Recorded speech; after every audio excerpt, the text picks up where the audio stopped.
जी बेटा, अस्सलाम वालेकुम। बेटा जल्दी से कंफर्मेशन दे दीजिए जब तक बाकी स्टूडेंट्स आ रहे हैं। आप मुझे बताइए, can you listen me clearly? Okay, thank you Abuzar Asif बेटा। अच्छा, अब आप लोग मुझे थैंक्स थैंक्स टू ऑल। हाँ जी बेटे, अब मुझे ये बताइए, क्या आप लोगों ने ये क्वेश्चन कंप्लीट किया? If yes then again raise your hand.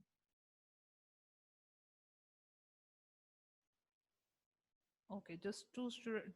Okay जी, तमाम स्टूडेंट्स के अकाउंट्स कंप्लीट हो गए हुए हैं। आपने ट्रांजैक्शन नंबर 12 तक जितने अकाउंट्स ओपन करने थे सब में एंट्रीज कर ली हुई। एम आई राइट? अच्छा, कुछ स्टूडेंट्स के रहते हैं। हामिद को अनम्यूट करते हैं, हामिद से पूछते हैं। जी हामिद बेटा। अस्सलाम वालेकुम अस्सलाम। आपके अकाउंट्स कंप्लीट हो गए बेटे? यस मैम कंप्लीट है। तो फिर हम नेक्स्ट की तरफ चलें। आपसे मैं बैलेंसेस लूंगी और अब हमें नेक्स्ट काम करना है कि बेटे अकाउंटिंग, मैं आपको अनम्यूट ही रख रही हूँ हामिद, आप मेरे साथ रहिएगा। अच्छा देखो बेटे, अब हमने जर्नलाइजिंग भी कर ली, बुक कीपिंग कर ली, जर्नल्स में ट्रांजैक्शंस को रिकॉर्ड कर लिया, लेजर्स बनाने भी सीखे। ये चीजें बार बार रिपीट करेंगे हम। अकाउंटिंग साइकिल में नेक्स्ट स्टेप हमारे पास क्या होता है कि जनाब जब हम लेजर्स बना लेते हैं तो फिर हमें क्या बनाना होता है? Trial balance. Trial balance basically क्या है? एक रफ स्टेटमेंट है जो कि अकाउंटेंट बनाता है फाइनल अकाउंट्स की तरफ जाने से पहले, और इसमें उसने चेक क्या करना है? अरिथमेटिकल एक्यूरेसी को चेक करना है कि जनाब अब तक उसने जो काम कर लिया हुआ है उसमें डेबिट क्रेडिट की कोई मिस्टेक तो नहीं हुई। अगर मिस्टेक नहीं हुई तो आपकी ये ट्रायल बैलेंस शीट जो है वो टैली करेगी, बैलेंस करेगी उसकी डेबिट क्रेडिट साइड। अगर टैली नहीं करेगी तो इट मींस कि वहां कोई मिस्टेक है या एरर है। तो एरर्स को आइडेंटिफाई करने में हेल्प मिल जाएगी। अगर ये शीट, अगर ये स्टेटमेंट हमारी बैलेंस है, डेबिट क्रेडिट साइड इक्वल आती है, तो हमें कंफर्मेशन हो जाती है कि जनाब जर्नलाइजिंग में और क्लासिफिकेशन में हमने कोई मिस्टेक नहीं की हुई। इस कंफर्मेशन के बाद हम फाइनल अकाउंट्स बनाएंगे। तो let's start the preparation of trial balance. Rough statement, trial balance. आपने बेटे जितने टी अकाउंट बनाए हैं उनके क्लोजिंग बैलेंसेस को हम ट्रायल बैलेंस में कैरी फॉरवर्ड करते हैं। ट्रायल बैलेंस का फॉर्मेट क्या है? एक कॉलम है, यहाँ हम अकाउंट टाइटल्स लिखेंगे, जितने भी अकाउंट्स हैं उनके नेम्स लिखेंगे। एक कॉलम आपके पास डेबिट का और एक कॉलम आपके पास क्रेडिट का। तो जनाब देखिए कौन कौन से अकाउंट्स आपने बनाए। आपने पहला अकाउंट बनाया बैंक के नाम से, फिर आपने अकाउंट बनाया कैपिटल के नाम से, फिर उसके बाद जनाब नेक्स्ट में अकाउंट आपने बनाया होगा मोटर वैन के नाम से। जो मेरे पास यहाँ सीक्वेंस आ रहा है, मोटर वैन के बाद परचेजेस, आफ्टर परचेजेस जनाब आपने अकाउंट बनाया होगा सेल्स का। परचेजेस और सेल्स क्रेडिट बेसिस पे थी, तो इट मींस के जनाब अकाउंट रिसीवेबल, अकाउंट्स पेबल के अकाउंट भी बने होंगे, उनके क्लोजिंग बैलेंसेस होंगे। आफ्टर देन जनाब आपने अकाउंट बनाया होगा ड्राइंग्स, ड्राइंग्स के बाद बैंक लोन, इंश्योरेंस।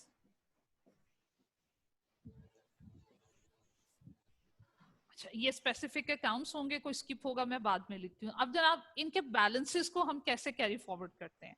हमें बेटा बताइए, बैंक का क्लोजिंग बैलेंस, हमने अकाउंट बनाया था, क्लोजिंग बैलेंस क्या आ रहा है?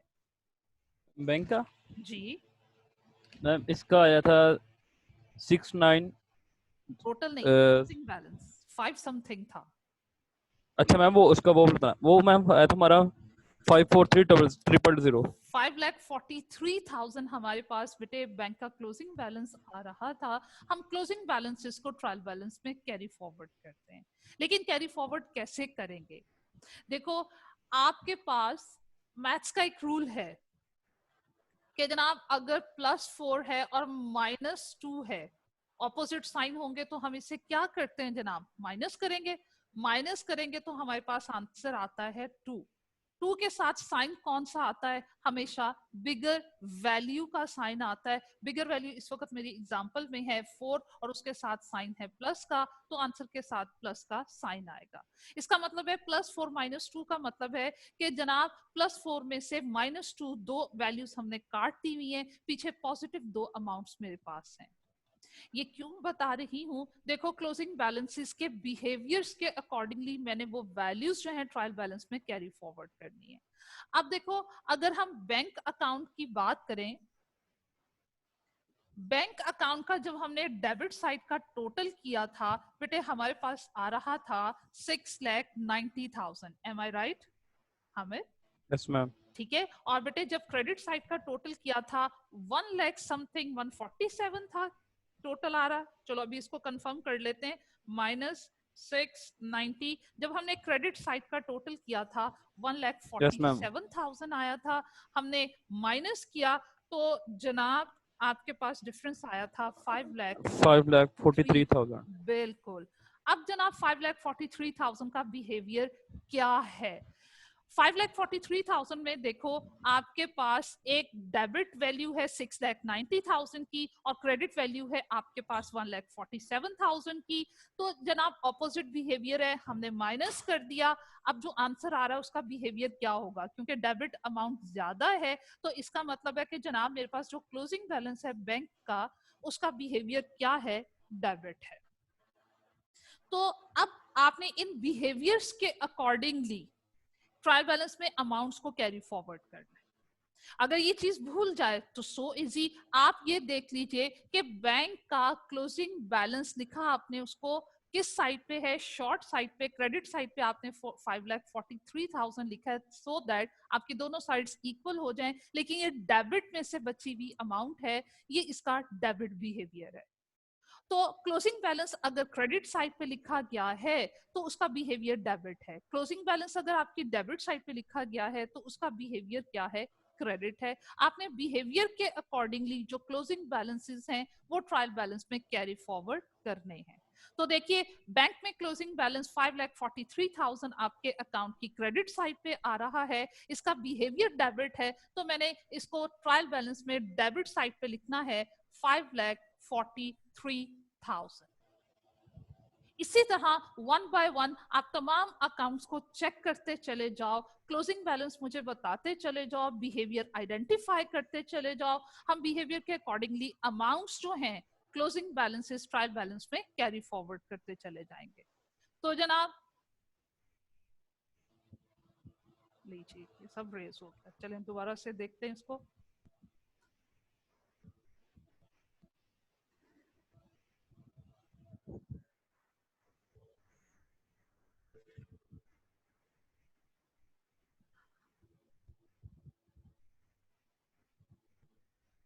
जी बेटे अब ऑनवर्ड अकाउंट के बैलेंसेस मुझे बताते चले जाइएगा। अब बताओ कैपिटल का कैपिटल 5 का लाख। कितना है? 5 लाख आ रहा है। 5 देखो लाख। कौन सी साइड पे है? डेबिट साइड पे है ना। तो यस मैम। इसका बिहेवियर क्या हुआ? क्रेडिट हुआ। तो देखो मैंने ट्रायल यस बैलेंस मैम। की क्रेडिट साइड पे मेंशन कर दिया 500,000।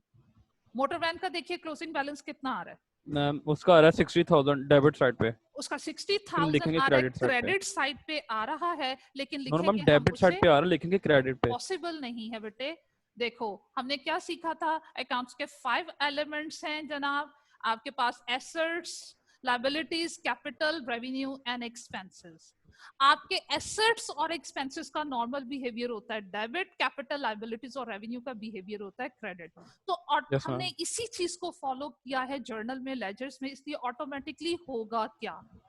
आपके ट्रायल बैलेंस की डेबिट साइड पे जो अमाउंट्स आ रही होंगी वो एसेट्स और एक्सपेंसेस की होंगी, और क्रेडिट साइड पे जो अमाउंट्स आ रही होंगी वो कैपिटल, लायबिलिटीज और रेवेन्यूज की होंगी। अब देखो यहीं पे आपके सामने कंफर्म है बैंक आपका एक एसेट है, एसेट का नॉर्मल बिहेवियर डेबिट होता है, इसलिए देखो ऑटोमेटिकली ट्रायल बैलेंस में ये अमाउंट जो है डेबिट साइड पे आ रही है। क्यों? क्लोजिंग बैलेंस बैंक अकाउंट की क्रेडिट साइड पे लिखा हुआ है, उसका बिहेवियर डेबिट है, वो ऑटोमेटिकली डेबिट आएगा। आपके ट्रायल बैलेंस की डेबिट साइड पे अगर कोई अमाउंट आएगी वो या एसेट को रिप्रेजेंट करेगी या एक्सपेंस को। अब क्योंकि मोटर वैन मेरा एक एसेट है तो ये भी डेबिट होगा, क्रेडिट नहीं हो सकता, पॉसिबल नहीं है। आप देखो अपने अकाउंट को दोबारा से ओपन करके देखो, आपने क्लोजिंग बैलेंस के नाम से 60,000 को क्रेडिट साइड पे लिखा होगा, उसका बिहेवियर डेबिट है, तो इसलिए मैंने ट्रायल बैलेंस पे डेबिट साइड पे लिखा। ओके हो गया बेटे? Yes ma'am. ओके, उसके बाद देखिए परचेजेस हमारी टोटल कितनी थी? मैम वो थी हमारी 1,30,000। मेरे पास देखो बेटे एक ट्रांजैक्शन नंबर है, हाँ 1,30,000 एग्जैक्टली टोटल इतना ही आएगा। आपका परचेजेस देखो एक्सपेंस है ना, तो 1,30,000 देखो परचेजेस अकाउंट की कौन सी साइड पे लिखा होगा आपने? क्रेडिट साइड पे, लेकिन उसका बिहेवियर डेबिट है, तो इसलिए मैंने डेबिट लिख दिया। क्लियर हो रही है चीजें? यस मैम हो रही हैं।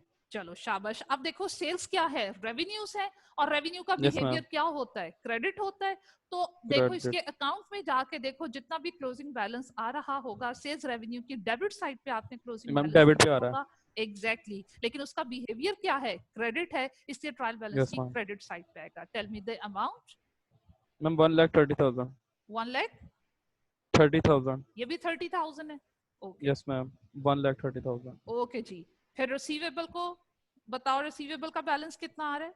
मैम इसका आ रहा है 40,000। 40,000। अब देखो रिसीवेबल एसेट है तो डेफिनेटली ये डेबिट होगा, 40,000 डेबिट पे है। अकाउंट्स पेएबल का बेटे? मैम इसका है 1 लाख। इसका है नो सॉरी मैम, कोई बात नहीं, 70,000 इसका। अच्छा ठीक है बेटे, 70,000 कर लेते हैं इसको। लीजिए 70,000 अकाउंट्स पेएबल लायबिलिटी है, तो ऑटोमेटिकली ये आपके पास अकाउंट की डेबिट साइड पे आ रहा होगा। बिहेवियर इसका क्रेडिट है, इसलिए हमने क्रेडिट साइड पे लिखा। ड्राइंग्स बेटे? मैम ड्राइंग्स की 10,000। 10,000 कैपिटल अगर क्रेडिट होता है तो ड्राइंग्स हमेशा डेबिट होती है, तो मैंने डेबिट साइड पे ड्राइंग्स लिखी। बैंक लोन, बैंक लोन का कितना बैलेंस आ रहा है? 1 लाख।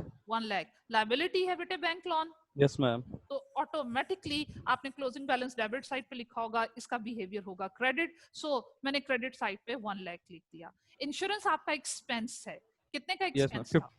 15,000। 15,000। अब मेरे पास यहाँ पेज एंड हो गया। चलें नेक्स्ट पेज की तरफ चलते हैं। इंश्योरेंस के बाद नेक्स्ट कौन सा अकाउंट था? मोटर वैन एक्सपेंसेस भी थे? Yes ma'am. ओके जी, मोटर वैन एक्सपेंसेस 2,000। और देखो वो डेबिट बिहेवियर के होंगे, एम आई राइट? Yes ma'am. क्योंकि एक्सपेंस है यस ना। मैम। इसके अलावा देखो कोई अकाउंट तो नहीं हमारा रह गया? और नहीं है। यस मैम सब कंप्लीट है। आपकी इंश्योरेंस पॉलिसी इंश्योरेंस एक्सपेंस लिख दिया मैंने? यस मैम वो हो गया। ठीक है, इंश्योरेंस एक्सपेंस भी हो गया, मोटर वैन एक्सपेंसेस भी हो गए, bank loan, each and everything हमने जनाब यहाँ पे मेंशन कर दी हुई है। चलो फिर इसको वहीं पे प्रीवियस शीट पे लिखते हैं। उसके बाद बेटे आपने एक काम करना है, डेबिट और क्रेडिट साइड का टोटल करना है। आप लोग भी कीजिए, मैं भी करती हूँ।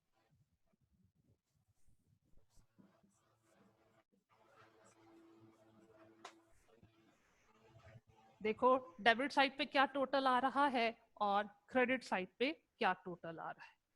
क्रेडिट पे तो जनाब 5 और 1 6 और 2 137, 800,000 मेरे पास क्रेडिट साइड पे आ रहा है। तो डेबिट साइड का टोटल करते हैं, 543 60 प्लस 130 प्लस 40 प्लस 10 प्लस 17 जी। डेबिट साइड पे भी बेटे आपके पास आ रहा है 800,000। तो लीजिए हमारा ट्रायल बैलेंस रेडी है। हाँ जी, बाकी स्टूडेंट्स भी साथ हैं बेटे, यहाँ तक कोई इश्यू सबको क्लियर है?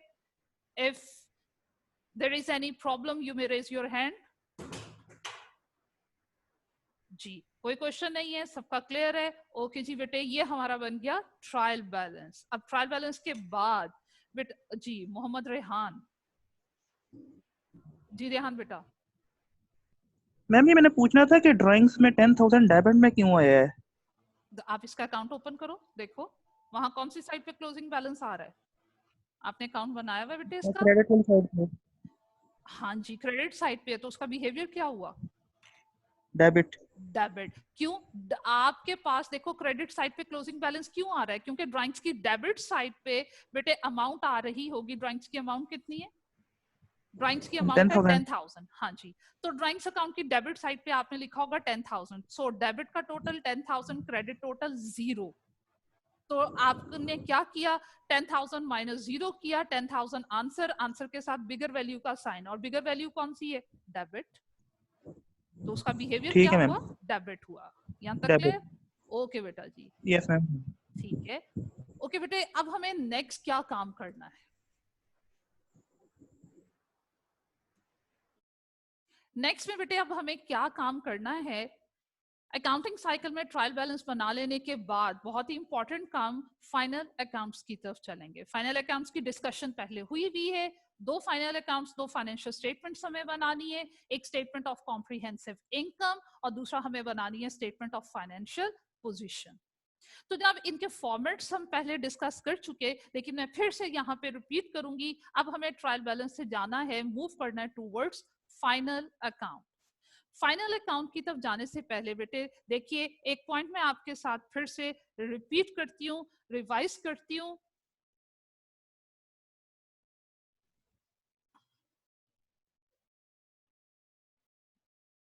अकाउंट्स के एलिमेंट्स में फिर से लिखने जा रही हूं।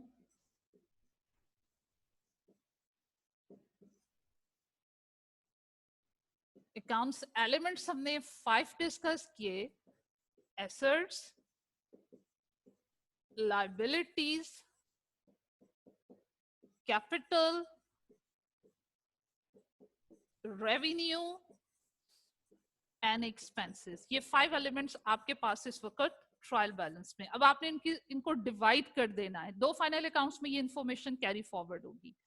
आपका जो रेवेन्यू और एक्सपेंस का अकाउंट है, ये बेटे हम ट्रांसफर करेंगे इनकम स्टेटमेंट में, so that we may calculate the value of profit and loss of the business. तो रेवेन्यूज और एक्सपेंसेस के कंपैरिजन से हम प्रॉफिट लॉस फाइंड आउट करेंगे, और इसके लिए जो हमें स्टेटमेंट बनानी है, that's name is statement of comprehensive income. और जनाब ये स्टेटमेंट बनाने का एक फॉर्मेट आपसे डिस्कस किया था, वो यहाँ पे रिवाइज होगा। बाकी आपके ये 3 परमानेंट अकाउंट है बेटे, एसेट्स, लायबिलिटीज एंड कैपिटल, ये हम जनाब स्टेटमेंट ऑफ फाइनेंशियल पोजीशन, जिसे हम बैलेंस शीट भी बोलते हैं, वहां ट्रांसफर करेंगे। बैलेंस शीट का फॉर्मेट क्या होता है? वही जो अकाउंटिंग इक्वेशन का फॉर्मेट है कि जनाब हमने बैलेंस शीट में बैलेंस करना है, किसको? एसेट्स को इक्वेट करना है, एसेट्स को बैलेंस करना है विद कैपिटल प्लस लायबिलिटीज के। तो जनाब अब हम इस सिंपल क्वेश्चन में इनके फॉर्मेट्स को रिवाइज करेंगे और देखेंगे जनाब आपकी इनकम स्टेटमेंट और बैलेंस शीट में क्या कनेक्शन है, प्रॉफिट एंड लॉस अकाउंट को हम कैसे उसमें बैलेंस शीट में कैरी फॉरवर्ड करते हैं। तो पहले हम बनाएंगे जनाब स्टेटमेंट ऑफ कॉम्प्रिहेंसिव इनकम। अब इनकी प्रॉपर पहले हेडिंग देते हैं बेटे। हेडिंग देने का तरीका क्या होता है कि फर्स्ट लाइन में बिजनेस नेम मेंशन किया जाता है, और Naseer as a sole trader काम कर रहा है, और बेटे सोल ट्रेडरशिप में और पार्टनरशिप में पार्टनर्स के नेम से बिजनेस, ऑनर के नेम से बिजनेस रन किया जाता है। तो हम यहाँ सपोज कर रहे हैं कि जनाब business name is Naseer trader. First line में बिजनेस नेम मेंशन किया, सेकेंड लाइन में जो हम स्टेटमेंट बनाने जा रहे हैं, स्टेटमेंट का नेम मेंशन करते हैं, और स्टेटमेंट कौन सी है हमारे पास? Statement of comprehensive income. Third line में क्या लिखा जाता है बेटे? डेट, और डेट लिखने का तरीका क्या होता है? For the year ended. यहाँ पे वो आपको उसने जो इंफॉर्मेशन दी हुई है फॉर 1 मंथ दी हुई है, तो मैं किस तरह लिखूंगी? For the month ended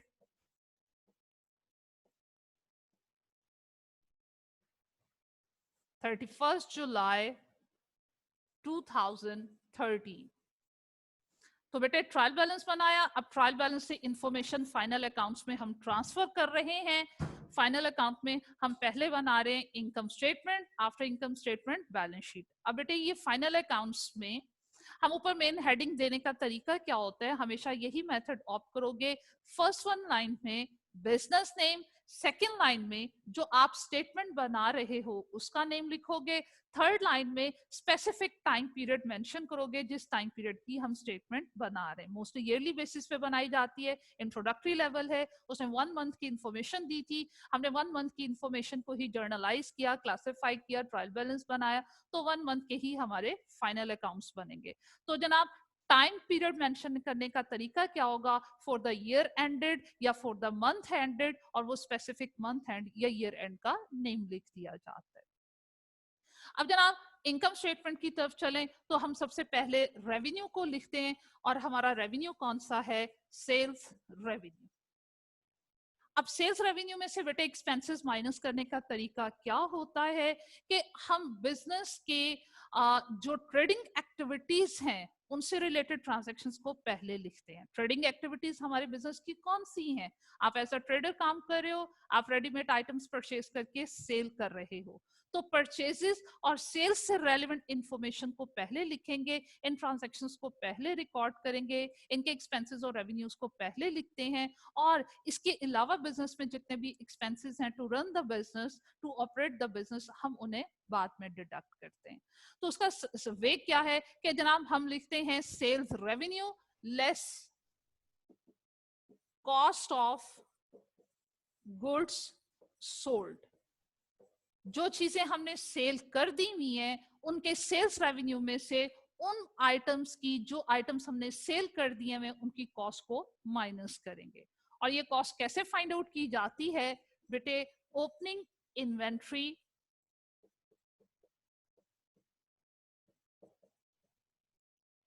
plus purchases minus closing inventory. अब ये क्या है, इसकी इंटरप्रिटेशन करते हैं। देखो बेटे, ये तो हमारे बिजनेस ईयर का फर्स्ट मंथ है, बिजनेस अभी हमने स्टार्ट किया है। ओपनिंग बैलेंसेस क्या होते हैं, जो प्रीवियस टाइम पीरियड के प्रीवियस मंथ के क्लोजिंग बैलेंसेस होते हैं वो नेक्स्ट मंथ के बनते हैं ओपनिंग बैलेंसेस। जुलाई के मंथ में हमने अभी बिजनेस स्टार्ट ही किया है, जुलाई फर्स्ट मंथ है, इसका मतलब है प्रीवियस कोई वर्किंग मंथ, जून वर्किंग मंथ नहीं था, जून में कोई हमारी क्लोजिंग इन्वेंट्रीज नहीं थी जो जुलाई की जाके हमारी ओपनिंग इन्वेंट्रीज बनती, तो हमारे पास ओपनिंग इन्वेंट्री क्या है, 0।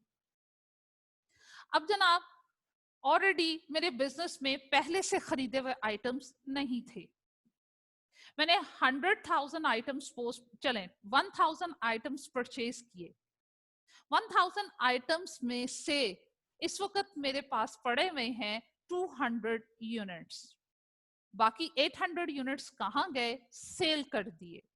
वो कैसे मेरे पास आए, टोटल जितने आइटम्स मेरे पास अवेलेबल थे 1000 जो मैंने परचेज किए थे, ओपनिंग स्टॉक में अगर कोई यूनिट होते तो हम ऐड कर देते। सपोज ऑलरेडी मैंने परचेज किए हुए थे 200, 1000 मैंने फर्दर परचेज किए, टोटल हो गए मेरे पास 1200। 1200 में से अगर मेरे पास बचे हुए हैं 300, तो बाकी जनाब मेरे पास 900 यूनिट्स कहाँ हैं, मैंने सेल कर दिए। मैंने कैसे फाइंड आउट किया, ऑलरेडी जो परचेज आइटम बचे हुए थे ओपनिंग इन्वेंट्री उसमें ऐड कर दें, जितने यूनिट्स आपने परचेज किए हैं वो ऐड कर दीजिए, आपके पास टोटल यूनिट्स आएंगे, उनमें से इस वक्त आपके पास क्लोजिंग स्टॉक में बचे हुए कितने यूनिट्स हैं वो माइनस कर दोगे, तो आपके पास वो नंबर ऑफ यूनिट्स आ जाएंगे जिन्हें आपने सेल किया है। तो यहाँ पे मैंने एग्जाम्पल में यूनिट्स को लिया है, उनकी कॉस्ट भी बेटे हम यूं ही फाइंड आउट करते हैं कि जनाब ऑलरेडी जो आपके स्टॉक में यूनिट्स पड़े हुए थे उनकी कॉस्ट क्या थी, प्लस जितने फ्रेश यूनिट्स आपने परचेज किए उनकी कॉस्ट ऐड कर दीजिए, और वो यूनिट्स जो आपके पास क्लोजिंग स्टॉक में पड़े हुए हैं उनकी कॉस्ट क्या है वो माइनस कर दोगे, तो जो यूनिट हमने बेच दिए हुए हैं उनकी हमारे पास कॉस्ट आ जाएगी। हम यहाँ पे टोटल कॉस्ट नहीं लेते, जो गुड्स हमने सेल की हैं उनके सेल्स रेवेन्यू का कंपैरिजन सिर्फ उन्हीं गुड्स की कॉस्ट के साथ करते हैं जिन गुड्स को हमने सेल कर दिया हुआ है। फिर हमारे पास उन आइटम्स का प्रॉफिट आता है, और उस प्रॉफिट को हम क्या नाम देते हैं, ग्रॉस प्रॉफिट।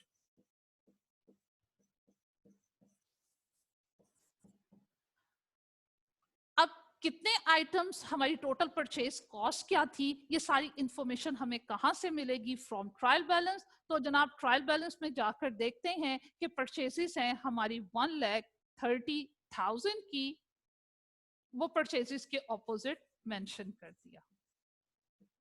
क्लोजिंग स्टॉक में कितने यूनिट्स हैं, ये इंफॉर्मेशन कभी भी हमें ट्रायल बैलेंस से नहीं मिलेगी, आपको एडिशनल इंफॉर्मेशन के तौर पे क्वेश्चन में दी जाएगी। जैसा कि आप देखो बुक में पेज नंबर 119 में रिक्वायरमेंट नंबर सी में जहां उसने लिखा हुआ है कि prepare a statement of comprehensive income and a statement of financial position, वहां आपको क्लोजिंग इन्वेंट्री गिवन है 50,000 की।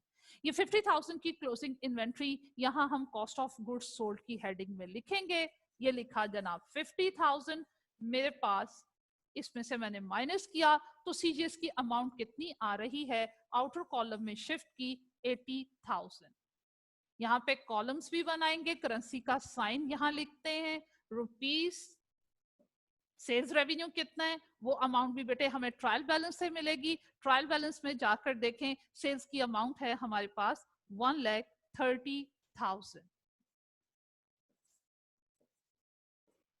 तो जनाब अब हमने क्या किया, हम जनाब सेल्स रेवेन्यू में से कॉस्ट ऑफ गुड्स सोल्ड को माइनस कर रहे हैं, जिसको हम एब्रीवेट करते हैं सीजीएस। जब हम सेल्स रेवेन्यू में से सीजीएस माइनस करते हैं तो जो प्रोडक्ट की प्रॉफिटेबिलिटी आती है उसे बोलते हैं ग्रॉस प्रॉफिट।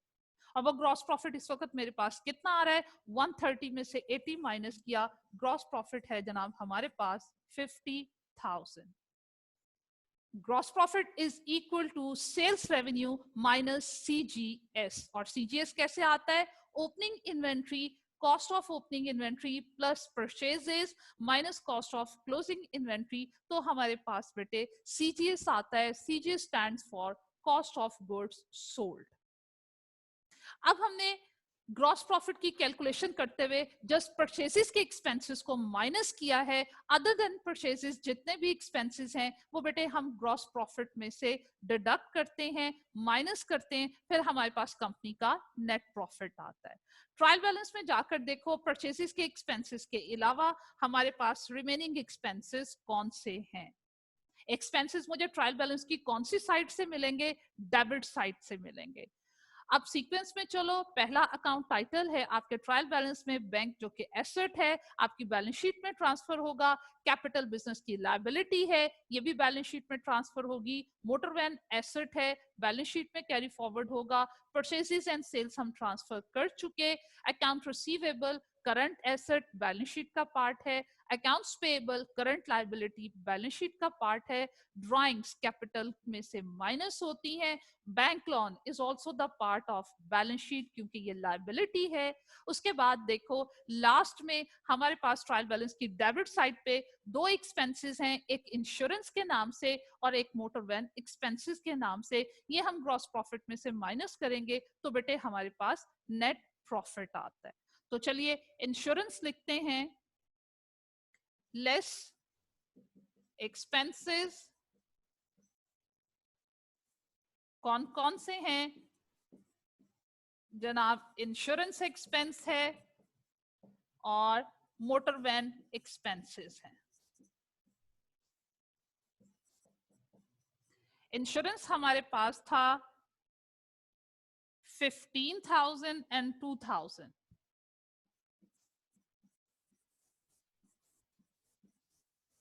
टोटल एक्सपेंसेस हुए 17,000 माइनस किए ग्रॉस प्रॉफिट में से। अब जनाब तमाम एक्सपेंसेस रेवेन्यू में से माइनस हो चुके। जब तमाम एक्सपेंसेस रेवेन्यू में से माइनस हो जाते हैं तो जो ओवरऑल हमारे पास प्रॉफिट आता है उसे हम बोलते हैं नेट प्रॉफिट। और वो नेट प्रॉफिट हमारे पास कितना आ रहा है, 50 माइनस 17 किया, नेट प्रॉफिट हमारे पास for the month of July for Nasir trader is 33,000। अब जनाब ये आपके पास एक सिंपल सा फॉर्मेट है इनकम स्टेटमेंट का, बहुत ही कम इंफॉर्मेशन है, डिटेल नहीं है इसमें। जस्ट आपने इसके फॉर्मेट को अंडरस्टैंड करना है, ये सीखना है कि ग्रॉस प्रॉफिट और नेट प्रॉफिट कैसे फाइंड आउट किया जाता है और हमारी इस फाइनल अकाउंट जो फाइनल अकाउंट है इसका फॉर्मेट क्या होता है। इसमें देखो अमाउंट के दो कॉलम्स हैं। जो कॉलम पहले बनाया है उसे बोलते हैं इनर कॉलम और जो बाद में बना हुआ है उसे कहते हैं आउटर कॉलम। इनर कॉलम में बेटे जो आउटर कॉलम है उसमें मेन हेडिंग की अमाउंट आती है। जैसे मेन हेडिंग्स क्या है हमारी स्टेटमेंट में, sales revenue, CGS, gross profit and net profit और एक्सपेंसेस का टोटल। ये जो मेन हेडिंग्स हैं इनकी अमाउंट हम टोटल आउटर कॉलम में ट्रांसफर करते हैं और उनकी जो डिटेल होती है वो इनर कॉलम में मेंशन की जाती है। अब सीजीएस में कौन से एक्सपेंसेस लिखेंगे और ग्रॉस प्रॉफिट में से हमारे कौन से एक्सपेंसेस माइनस होंगे, तो वैसे तो ये चीजें हमने बहुत डिटेल में डिस्कस करनी है। अभी के लेवल तक जो आपने बात जहन में रखनी वो क्या है, बिजनेस के बेसिक ऑपरेशंस के साथ जो एक्सपेंसेस रिलेट करें। जैसे देखो, अगर मैं ऐसा मैन्युफैक्चरर काम कर रही हूँ, मैं चीज बनाकर बेच रही हूँ, चीजों को बनाने से रेलेवेंट जो मेरी टोटल प्रोडक्शन कॉस्ट होगी वो सीजीएस में आएगी। बनाने के अलावा भी बिजनेस में बहुत से एक्सपेंसेस होते हैं, गुड्स को सेल करने से रेलेवेंट एक्सपेंसेस होते हैं, बिजनेस को मैनेज करने के एडमिनिस्ट्रेशन एक्सपेंसेस होते हैं, वो सीजीएस का पार्ट नहीं बनते, वो एज ऑपरेटिंग एक्सपेंसेस हम ग्रॉस प्रॉफिट में से माइनस करते हैं। मैं एज अ ट्रेडर काम कर रही हूं तो मैं चीज बना नहीं रही, रेडीमेड आइटम परचेज करके सेल कर रही हूं, तो परचेजेस से रेलेवेंट जितने भी एक्सपेंसेस हैं वो बेटे आपकी सीजीएस में आएंगे, और गुड्स को सेल करने से रेलेवेंट जितने भी एक्सपेंसेस हैं वो ग्रॉस प्रॉफिट में से माइनस होंगे। सो क्या चीज आप लोगों ने जहन में रखनी है अभी तक बिल्कुल इंट्रोडक्टरी लेवल पे, वो क्या है कि कौन है, तो ये भी कॉस्ट जो सेल्स रेवेन्यू में से सीजीएस के नाम से माइनस हो रही है, ये भी कॉस्ट है, और वो भी कॉस्ट है जिसको मैंने एक्सपेंसेस का नाम दिया हुआ है, ग्रॉस प्रॉफिट में से माइनस किया हुआ है।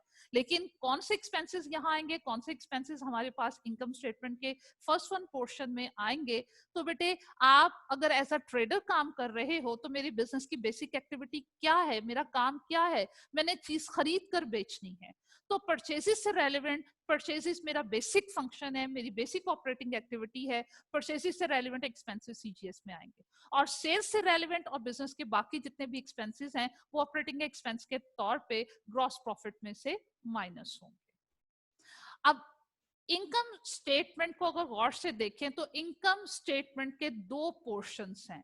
आपके इनकम स्टेटमेंट का वो पार्ट जिसमें हम ग्रॉस प्रॉफिट फाइंड आउट करते हैं, कैसे, सेल्स रेवेन्यू में से सीजीएस को माइनस करके ग्रॉस प्रॉफिट फाइंड आउट किया जाता है, इनकम स्टेटमेंट का ये पोर्शन कहलाता है, इसे कहते हैं trading section of income statement. क्या बोलते हैं इसे? Trading section of income statement. और जो ग्रॉस प्रॉफिट के बाद का सेक्शन है आपकी इनकम स्टेटमेंट में, इसे simple profit and loss account भी बोल दिया जाता है।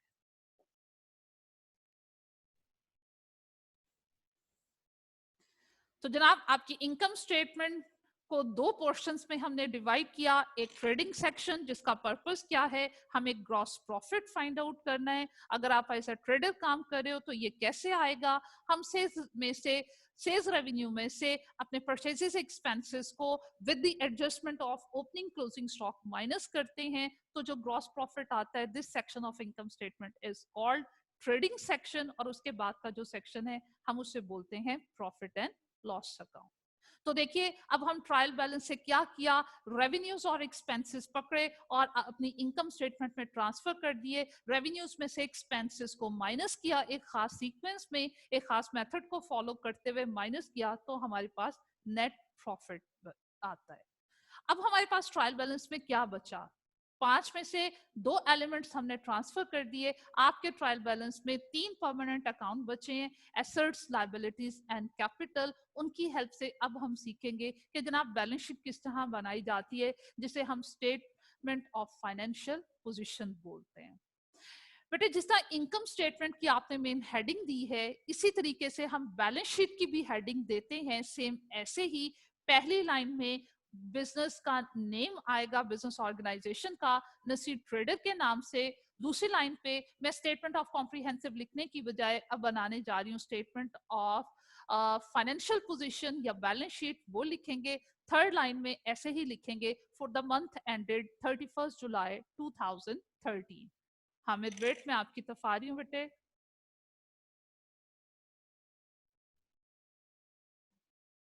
जी हामिद बेटा। मैम जो मैंने 1,30,000 अब लिखा है, ये सेल रेवेन्यू लिखा है या ये कॉस्ट ऑफ गुड सेल के सामने लिखा है? सेल्स रेवेन्यू लिखा बेटे। और मैम ये 50,000 का दोबारा बता दीजिएगा, जो आपने क्लोजिंग इन्वेंटरी किसकी ऐड की है? क्लोजिंग इन्वेंटरी देखो आप अपनी बुक्स में पेज नंबर 119 पे वो प्रैक्टिस क्वेश्चन 1 कर रहे हैं ना हम। जी मैम वही कर रहे हैं अभी। वही कर रहे हैं ना, तो उसके सी पार्ट में देखो उसने क्लोजिंग इन्वेंटरी आपको खुद बताई हुई है। Yes ma'am. वो क्लोजिंग इन्वेंटरी हमेशा आपको बताएगा, वो ट्रायल बैलेंस का कभी भी पार्ट नहीं होता। तो क्लोजिंग Yes, ma'am. इन्वेंट्री की वैल्यू हम वहां से पिक करेंगे। वो क्यों अलग बताता है और उसकी वैल्यू कैसे कैलकुलेट करते हैं, ये इन्वेंट्री वैल्यूएशन में बेटा डिस्कस होगा। Yes, ma'am. Clear, ma'am. Thank you, ma'am. You welcome बेटे।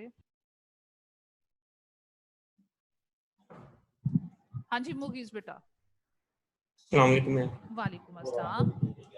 मैम ये समझ नहीं आई कि आपने दो कॉलम बनाए हैं, कौन सी वैल्यू हम लेफ्ट कॉलम में रखेंगे, कौन सी राइट में?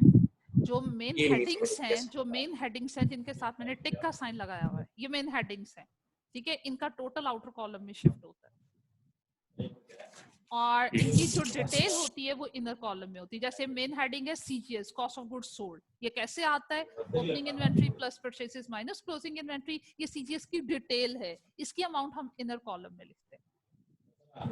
इनर ठीक है, कॉलम में थैंक यू। डिटेल्स होती हैं, आउटर कॉलम में बेटे मेन हेडिंग्स की टोटल वैल्यूज ट्रांसफर करते हैं। ठीक है, थैंक यू। जी अबू जरा आसिफ। मैम सॉरी, वो ना मेरा लैपटॉप रिस्टार्ट हो गया था ऑटोमेटिकली, तो मैंने मोबाइल पे ज्वाइन किया। मैम आप मुझे ये बता देंगे ओपनिंग इन्वेंटरी हमने क्यों ऐड की है यहाँ पे? ओपनिंग इन्वेंट्री क्यों ऐड की है? चलें आप मुझे ये बताओ, एक छोटी सी एग्जांपल है कि जनाब मुझे ये फाइंड आउट करना है कि मैंने कितने गुड्स सेल किए। अब फर्ज कीजिए यहाँ पे तो हमारे पास जो एग्जांपल है बिजनेस ईयर का फर्स्ट मंथ है, कोई प्रीवियस वर्किंग मंथ नहीं था, प्रीवियस से कोई बैलेंसेस कैरी फॉरवर्ड नहीं हुए, पिछला महीना नहीं था, क्लोजिंग इन्वेंट्री नहीं थी जो दिस मंथ की ओपनिंग इन्वेंट्री बनाते। सपोज जनाब मेरे पास सिचुएशन क्या है कि जुलाई से प्रीवियस मंथ जून भी मेरा वर्किंग था, जून में जो चीजें रह गई थी मेरे स्टॉक में वो 1000 थी, वो मैंने जाके बेचनी है नेक्स्ट मंथ में जुलाई में जाकर।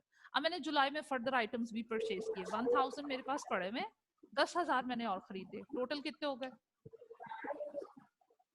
जो मैंने बेचने थे 11,000 हो गए ना। जी मैम। तो अब आउट ऑफ 11,000 क्या है, मुझे पता चल रहा है कि मेरे पास स्टॉक में इस वक्त सिर्फ 3,000 यूनिट्स पड़े हुए। तो 11,000 माइनस 3,000 किया तो मुझे मालूम हुआ कि 8,000 आइटम्स जो हैं वो हमने सेल कर दिया। तो ये वैल्यू मेरे पास कैसे आएगी? जब मैं ये देखूंगी कि ऑलरेडी मेरे पास परचेज किए हुए आइटम्स कितने थे जो सेल नहीं हो पाए थे, ओपनिंग स्टॉक में कितने यूनिट्स थे, ड्यूरिंग द मंथ मैंने फर्दर कितने यूनिट्स परचेज किए, मेरे पास टोटल यूनिट्स कितने अवेलेबल थे बेचने के लिए, उनको ऐड करोगे तो total units available for sale आ जाएंगे। हम फिर उसमें से देखेंगे कि क्लोजिंग स्टॉक में कितने यूनिट पड़े हुए हैं, वो माइनस करेंगे तो हमें हमारे पास इंफॉर्मेशन आएगी कि मैंने कितने यूनिट सेल कर दिए हैं। Okay ma'am. ठीक हो गया? जी मैम। अच्छा बेटे अब चलते हैं जनाब नेक्स्ट स्टेटमेंट की तरफ, बैलेंस शीट की तरफ। अब देखो फर्स्ट वन लाइन पे बिजनेस नेम नसीर ट्रेडर के नाम से, सेकंड में statement of financial position,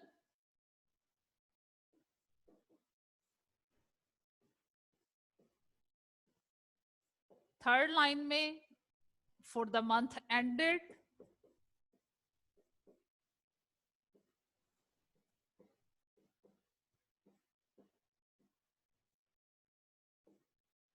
July 31,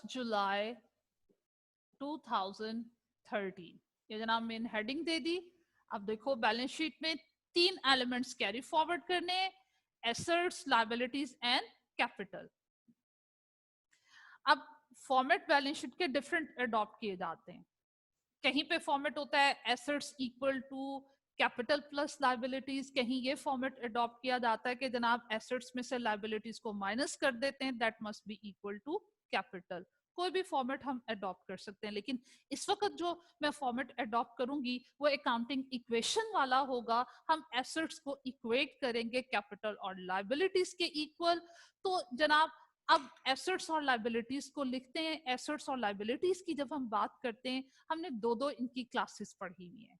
assets हमने पढ़े हुए हैं कि जनाब वो करंट भी होते हैं और नॉन करंट भी होते हैं। इसी तरह लायबिलिटीज की जब हम डिटेल देंगे, उसकी बाइफिकेशन देंगे कि जनाब करंट लायबिलिटीज को अलग से मेंशन करेंगे, नॉन करंट लायबिलिटीज को अलग से मेंशन करेंगे। इसमें भी हम इनकम स्टेटमेंट की तरह अमाउंट के दो कॉलम्स बना लेंगे, एक कॉलम हमारे पास इनर होगा और एक कॉलम हमारे पास आउटर होगा। आउटर कॉलम में टोटल्स को लेकर जाएंगे, इनर कॉलम्स में डिटेल्स होती हैं। अब देखें, मैंने सबसे पहले यहाँ लिखना है, एसेट्स की बात करनी है। एसेट्स में मोस्टली नॉन करंट एसेट्स पहले मेंशन किए जाते हैं, उसके बाद हम करंट एसेट्स की डिटेल देंगे। नॉन करंट एसेट्स इस वक्त हमारी एग्जांपल में कौन कौन से हैं, चलिए हम रेफर बैक करते हैं अपने ट्रायल बैलेंस को। तो ट्रायल बैलेंस पे जरा गौर कीजिए जनाब, हमारे पास एसेट्स तो बहुत से हैं, एसेट सारे के सारे मुझे ट्रायल बैलेंस की कौन सी साइड से मिलेंगे, डेबिट साइड से मिलेंगे। एसेट्स तो बहुत से हैं, लेकिन नॉन करंट एसेट इस वक्त मेरे पास एक ही है, और वो कौन सा है, मोटर वैन। तो जनाब मोटर वैन को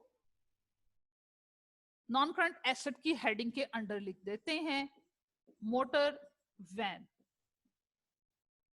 अब मोटर वैन की वैल्यू कितनी है जनाब, हमारे पास मोटर वैन की वैल्यू है 60,000।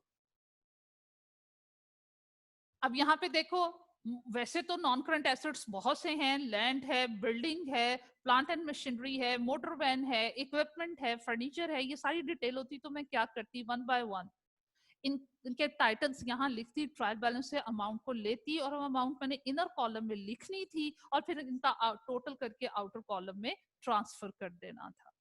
अब यहाँ पे मेरे पास नॉन करंट एसेट है ही एक, नॉन करंट एसेट की फर्दर कोई डिटेल नहीं है, इसलिए मैं इसकी अमाउंट को डायरेक्टली आउटर कॉलम में लेकर जा रही हूँ, 60,000।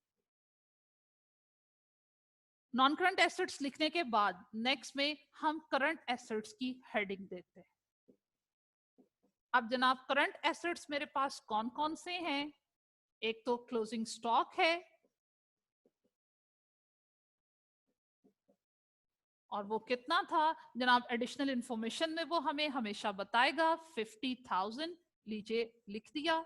इसके अलावा मुझे ट्रायल बैलेंस में से याद है हमारा करंट एसेट इसके अलावा कौन सा है, बैंक है, अकाउंट रिसीवेबल है, ये हमारे करंट एसेट्स हैं, ये अमाउंट हम वहां से लेते हैं। तो जनाब बैंक में 5,43,000,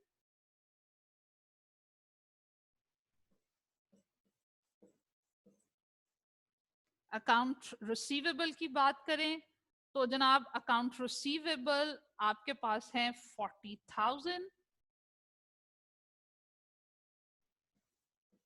इनर कॉलम में इनकी इंडिविजुअल वैल्यूज को लिखा, अब इनको सम अप किया और आउटर कॉलम में शिफ्ट करेंगे, वो आपके करंट एसेट्स का टोटल होगा 50, 543, 40, ये बेटे आपके पास 6,33,000 है। अब इनको ऐड किया, प्लस किया 60 में, तो जनाब आपके पास 6,93,000 के टोटल एसेट्स।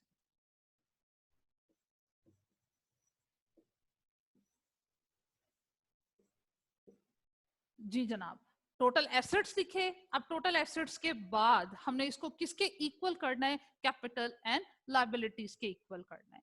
तो जनाब अब हमने एसेट्स को नीचे अमाउंट 6,93,000 को डबल अंडरलाइन करके क्लोज कर दिया है। अब मुझे डिटेल देना है लायबिलिटीज की। तो लायबिलिटीज की तरफ चलें तो लायबिलिटीज भी बेटे दो तरह की, नॉन करंट लायबिलिटीज, इनके बारे में पढ़ा हमने। ऐसी लायबिलिटीज जिनकी लाइफ मोर देन 1 ईयर है, आफ्टर अ ईयर रीपे करना है, वो नॉन करंट लायबिलिटीज है। हमारे इस एग्जांपल में बैंक से लोन लिया था और उन्होंने बोला था कि आफ्टर 2 इयर्स हमने इन्हें रीपे करना है, तो वो हमारी नॉन करंट लायबिलिटी हुई।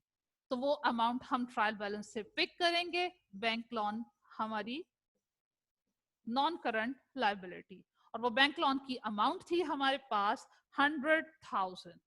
ये भी क्योंकि एक ही है अमाउंट, डायरेक्टली मैं आउटर कॉलम में ले जाऊंगी, कोई और फर्दर मेरे पास नॉन करंट लायबिलिटीज नहीं है। नेक्स्ट में नॉन करंट लायबिलिटीज के बाद बेटे हमने लिखना है करंट लायबिलिटीज को। अब करंट लायबिलिटीज मेरे पास कौन कौन सी हैं, देखिए ट्रायल बैलेंस की तरफ चलते हैं।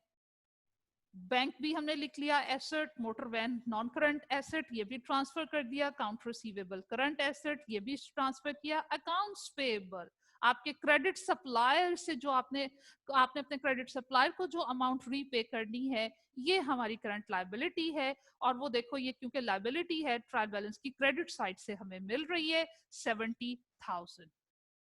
एक ही है हमारी इस एग्जांपल में करंट लायबिलिटी अकाउंट्स पेएबल 70,000। मेरी टोटल लायबिलिटीज हुई 1,70,000।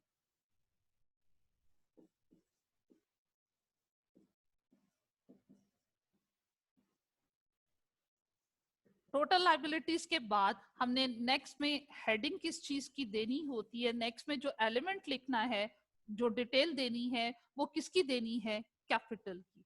मेरे पास यहाँ स्पेस नहीं है, मैं इसको नेक्स्ट पेज पे कैरी फॉरवर्ड करती हूँ, आपके पास मार्जिन होगा, इसी सीक्वेंस में स्टेटमेंट के नीचे कैपिटल की डिटेल दीजिएगा। तो देखिए कैपिटल को हम किस तरह लिखते हैं। कैपिटल की वो अमाउंट जो आपके पास ट्रायल बैलेंस से आ रही है, ट्रायल बैलेंस के लिए यहां मैं लिख रही हूं TB, trial balance. Trial balance से हमारे पास कितनी अमाउंट कैपिटल की आ रही है, 500,000 इनर कॉलम में लिखा।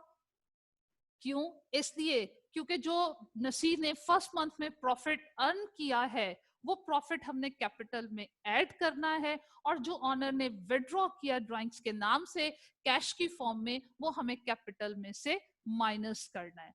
तो कैपिटल जब बिजनेस स्टार्ट किया था, ऑनर ने 5 लाख बिजनेस में इन्वेस्ट किए थे, ये उसके कैपिटल का बिगनिंग बैलेंस था जो हमें ट्रायल बैलेंस से मिला।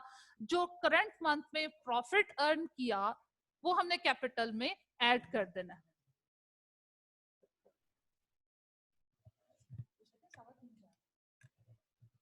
तो जनाब वो नेट प्रॉफिट हम इसमें ऐड कर देंगे। वो नेट प्रॉफिट हमारे पास कितना आ रहा है, इनकम स्टेटमेंट से देखते हैं। देखो वो हमने कैलकुलेट किया था 33,000, वो इसमें ऐड कर देते हैं 33,000 और लेस कर देंगे ड्राइंग्स। ड्राइंग्स की अमाउंट कितनी है, ट्रायल बैलेंस से चेक करते हैं। तो कैपिटल की अमाउंट 5 लाख हमने शिफ्ट की, अकाउंट्स पेबल भी शिफ्ट हो गया, बैंक लोन भी लिख लिया, insurance expense, motor van expense, drawings हमारे पास 10,000। ड्राइंग्स को हमने माइनस करना है, लीजिए माइनस किया, हमारे पास कैपिटल का क्लोजिंग बैलेंस आ रहा है 523,000। 523,000 कैपिटल का क्लोजिंग बैलेंस आउटर कॉलम में शिफ्ट किया। अब हमने यहाँ पे टोटल देना है किसका, total of liabilities and capital. Capital का टोटल 5,23,000, लायबिलिटीज का टोटल हमने किया था, लायबिलिटीज हमारे पास 170 की आ रही हैं। सो 523 प्लस 170, ये बेटे मेरे पास टोटल आ रहा है 6,93,000।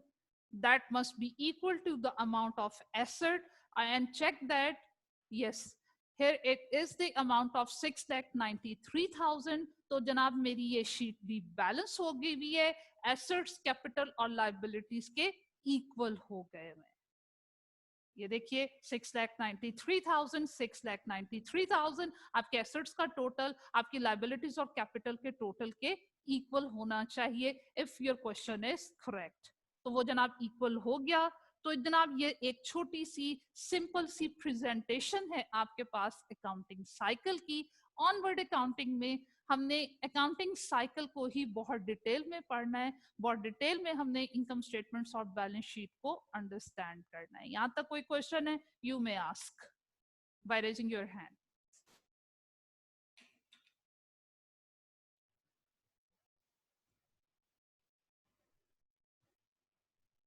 हाँ जी बेटा, कोई क्वेश्चन नहीं है, यहाँ तक क्लियर है आपको? ओके जी।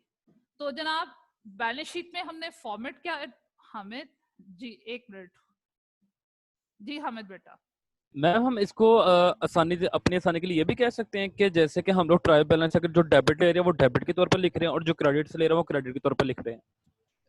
आउटर और इनर अगर नहीं समझ आ रहा तो बैलेंस शीट के पॉइंट ऑफ व्यू से बेटे एसेट्स मैं अलग कह लिख रहा- रहे हैं, एसेट्स डेबिट साइड से मिल रहे हैं, कैपिटल एंड लायबिलिटीज हम अलग लिख रहे हैं, वो हमें ट्रायल बैलेंस की क्रेडिट साइड पे से मिल रही है। मैं कहना चाह रहा हूँ कि जो हम्म। हमने ट्रायल बैलेंस में हमने पहले लिखी है ना, हम्म, और मैं कह रहा हूँ कि आउटर और इनर कॉलम का कॉन्सेप्ट जी। अगर नहीं समझ आ रहा तो हम नहीं ये ये डेबिट कह क्रेडिट सकते नहीं हैं है, कि नो नो नो नो, ये डेबिट क्रेडिट नहीं है। देखो ये डेबिट क्रेडिट के कॉलम्स नहीं है, सिर्फ ये है, ये देखो अगर ये बात होती तो अगर हम इनर कॉलम को कहते हैं ये डेबिट है, मैंने बैलेंस शीट आपके सामने इस वक्त शो हो रही है, स्टेटमेंट ऑफ फाइनेंशियल पोजीशन, मैंने इन आउटर कॉलम में लिखा है मोटर वैन की अमाउंट को 60,000 को, फिर अगर आप आउटर कॉलम को क्रेडिट कह रहे हो तो आप एसेट को क्रेडिट कर रहे हो, that is wrong. Yes ma'am, आपके करंट एसेट्स की डिटेल मैंने इनर कॉलम में दी है, तो जब मैंने इनर कॉलम में डिटेल दी है, मैंने कहा जनाब 50,000 का क्लोजिंग स्टॉक, 5,43,000 का बैंक बैलेंस और 40,000 के अकाउंट रिसीवेबल, ये क्योंकि इनर कॉलम में ये एसेट्स हैं लेकिन इनका टोटल क्रेडिट है, क्योंकि आउटर कॉलम में ये बेटे रॉन्ग हो जाएगा। और मैम जो आपने पहले टिक की है वो हमारी मेन हेडिंग्स है ना, यस, वो हमारी मेन आउटर है। हेडिंग्स अंडरलाइन, बैलेंस शीट में मैंने उनको अंडरलाइन किया हुआ है, नॉन करंट एसेट्स का टोटल, करंट एसेट्स का yes total, ma'am, non total assets की values, non current liabilities, current liabilities, total liabilities, ये अमाउंट्स आउटर कॉलम में जाती हैं, इनकी अगर कोई डिटेल हो तो वो इनर कॉलम में आती है। जैसे देखो यस मैम, क्लोजिंग कैपिटल में एडजस्टमेंट्स किए मैंने, कैपिटल की जो बिगनिंग बैलेंस था उसमें net profit for the month add करना था, ड्राइंग्स को माइनस करना था, ये एडजस्टमेंट्स थी, ये डिटेल्स थी, ये इनर कॉलम में, इनका total outer column. Yes ma'am, clear हो गया? Aahista Aahista yes ma'am, practice हो क्लियर जाएगी, है। आप लोग यूज टू हो जाओगे। सम टाइम हम इनर आउटर कॉलम ऑनवर्ड जाके बनाते नहीं, हम एक ही कॉलम में वो फॉर्मेट जरा स्टाइल चेंज करके एक ही कॉलम में सारी वर्किंग कर लेते हैं, ये इजी है स्टार्ट में आपके लिए, तो इसलिए मैंने जी आपसे मैम, ये शेयर किया है। Thank you ma'am. You welcome. अच्छा भाई, अब आप बाकी स्टूडेंट्स भी सुनिए बेटे, आज से मैं आपको रेगुलर बेसिस पे असाइनमेंट्स भी देनी है। हमने प्रैक्टिस क्वेश्चन नंबर 1 ट्राई किया, आपकी असाइनमेंट ये थोड़ा काम तो ज्यादा है लेकिन ये क्लैरिकल काम हमने जल्दी फिनिश करना है, मेन चैप्टर्स की तरफ हमें जाना है, इसमें से वो एग्जामिन बहुत कम करता है, आएगा भी तो वो एमसीक्यूज के पॉइंट ऑफ व्यू से पूछेगा, मेन चैप्टर्स के लिए हमें बहुत ज्यादा टाइम रिक्वायर्ड है, तो इसलिए बेटे आपने क्या करना है, डेली मुझसे असाइनमेंट लेनी है, अभी स्टार्ट में ज्यादा मिलेगी। प्रैक्टिस क्वेश्चन नंबर 2 में ट्रांजैक्शंस, उसने जनाब में ट्रांजैक्शन के नाम से क्वेश्चन का टाइटल है, और मैं 2013 की ट्रांजैक्शंस दी हुई है होम ऑक गार्डन ट्रेडर्स की। रिक्वायरमेंट क्या है, टी अकाउंट्स बनाने और ट्रायल बैलेंस बनाना है, लेकिन इस पे फर्दर रिक्वायरमेंट आप खुद से ऐड अभी नहीं कर पाओगे क्योंकि उसके लिए मुझे क्लोजिंग स्टॉक चाहिए। चले आप इतना ही काम कराइएगा, प्रैक्टिस क्वेश्चन नंबर 2 में आपने टी अकाउंट्स बनाने और ट्रायल बैलेंस बनाना है। ऑनवर्ड क्वेश्चन फिर मैं आपके साथ खुद डिस्कस करूंगी। हो उनकी सकता है ये बैलेंस काम इनकम स्टेटमेंट में बनानी। नहीं, उसमें बना नहीं सकते, उसके लिए मुझे क्लोजिंग स्टॉक चाहिए, that is not given in this question. Yes ma'am, ठीक है, तो बेटे इतना ही यस आपने मैम, काम कर लेना है, ऑनवर्ड क्वेश्चंस फिर जो डिटेल होंगे वो मैं आपको खुद यहाँ सॉल्व करवाऊंगी। ओके बेटा, until that time Allah ma'am आप हाफिज। पेज नंबर बता हाँ जी, सकती हैं पेज नंबर बिल्कुल प्रैक्टिस बेटे, एक्सरसाइज की। हाँ प्रैक्टिस क्वेश्चन नंबर 2 में बेटा जी पेज नंबर है 120, page number 120, practice question number 2 with the title of May transactions. Yes ma'am, thank you ma'am, You're welcome बेटा, अल्लाह हाफिज। अल्लाह हाफिज। अल्लाह